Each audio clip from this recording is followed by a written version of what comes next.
What is up, Coach Squires here, and today we're going to be talking about becoming a 5-tool athlete. This is the third video of this series, increasing power and rotational power. So we're going to be kind of diving into what power is and how we need to approach that in our training. And then also to give you kind of like our phase potentiation on why we chose the things and the layout we did to get you to this point within the program. Again, if you are interested, this is our Bomb Squad program. It's found within our Elite Athlete Project membership. Find the link below, okay? So when we think of power first, okay, power is force times velocity. That means that we need to be strong, so we need to be able to create force, all right? That's why it was important for us to build muscle so that we can maximize that strength, because if we have limited muscle mass, that means we have limited strength, okay? And then also too, like we've talked about in the previous videos, is the velocity component. This is why we really stress speed training, plyometrics, and med ball training.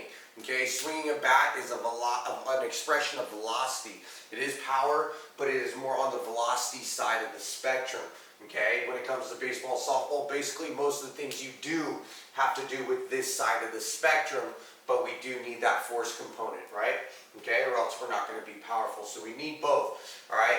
Now, the reason why when we talked about phase potentiation, now it probably starts to make sense a little more when we talk about this and why we built the things and developed the things we did in the previous phases, right? Improving mobility so we have good range of motion, so we're able to execute everything, because getting a good stretch through mobility and having good range of motion is going to allow us to express more power. Okay, increasing work capacity so we can manage all the workload that we have following us, and then that, like I said, building muscles so that we have the capabilities of creating force and applying force, right?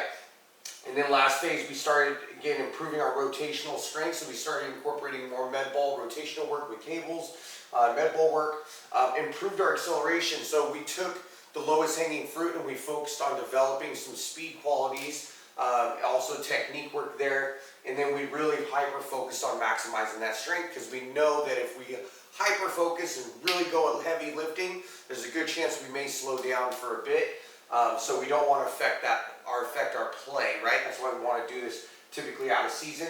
So that leads us all into that last phase, okay, where our focus is increasing our power now, okay, and I'll explain how we approach that in training right now, increasing rotational power, and then also too, we're going to focus on top speed.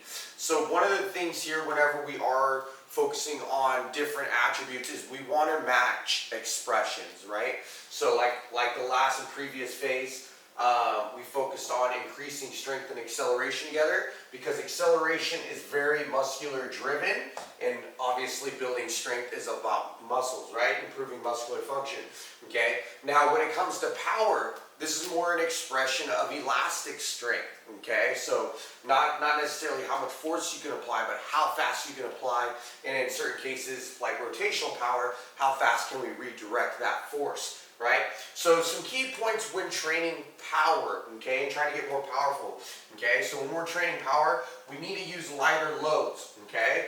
All right, so obviously if we're able to use greater loads, we're going to be able to create more power. That's why it's very important we get stronger before we try to get more powerful, okay? One doesn't come before the other, okay? And then also too, the focus shifts from necessarily the loading to focus is now moving weight fast, okay? So we're trying to move that weight as fast as we can. If we're not hitting a certain threshold as far as speed of, like, say, the bar movement, if we're doing, like, say, a trap bar jump, which you'll see within this phase of the program, then it doesn't serve the purpose and what we're trying to achieve, okay? It's not so much the loading anymore. Yes, we use loading to make sure that we're challenging ourselves, but again, that loading is really determined by how fast you're moving. It's usually, like for lower body, it's usually closer to a meter a second, upper body a little faster than that, okay? So again, it's highly important that we develop our power, but it has to follow the previous things that we worked on, all right? Now, as far as our build for the days, we actually go to 3 full body days. I'll actually throw a kind of screenshot where it'll kind of go through a carousel of these things, okay? So we go to that top speed, the first day. We go to a full body day, we go to a rest day, we go to another full speed or full body day again.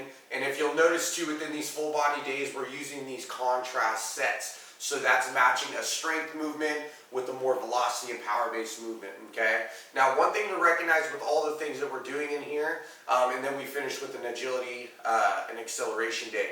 Now, one thing to focus on with all of the stuff that I just showed you is that with the main movements, we always want to start the workout focusing on the attributes we're trying to improve.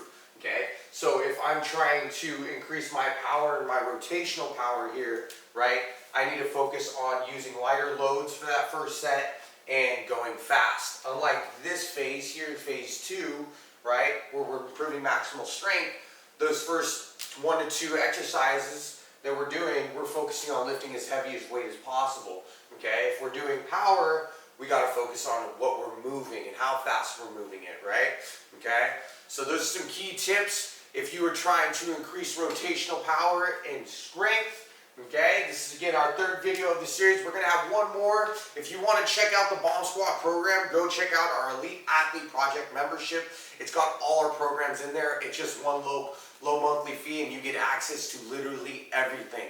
And we're going to keep putting stuff in there over the next few years. But make sure to catch our next video where we're going to have our 4th and final video of our Becoming a 5-Tool Athlete video series, where we're going to walk through the steps you need to take in order to become a 5-tool athlete. Let's get it.